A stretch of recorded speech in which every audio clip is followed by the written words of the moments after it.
Good morning, everyone. The reading from St. Paul's letter to the Ephesians continues from the passage that we saw yesterday about children and parents. And St. Paul says, "Grow strong in the Lord, for it is not against human enemies that we have to struggle, but against the powers who originate or cause or create darkness in this world." And if we look around ourselves and we see things that are happening in the world, we need to simply ask the question, did the Lord create this? Does the Lord approve of this? Because if he doesn't, where did it come from?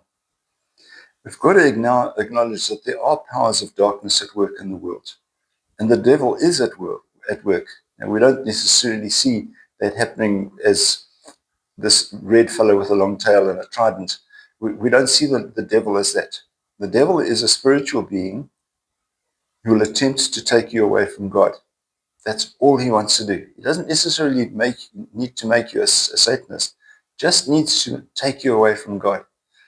And if we see things around us that are happening, we need to, as listening to St. Paul says, we need to acknowledge that there are things in this world that originate or create or cause darkness, things that are not pleasing, hatred, lack of love, lack of consideration, lack of faith. In order to cope with that, the biggest armor that we have, the biggest weapon that we have, is prayer.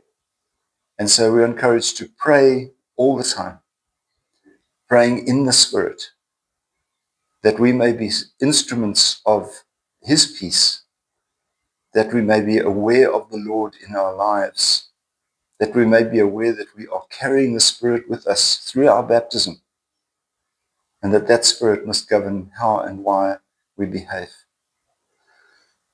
Big challenges. It's quite a serious one today, but it isn't a serious matter. So let's keep safe, and we'll see you again. God bless. Bye-bye.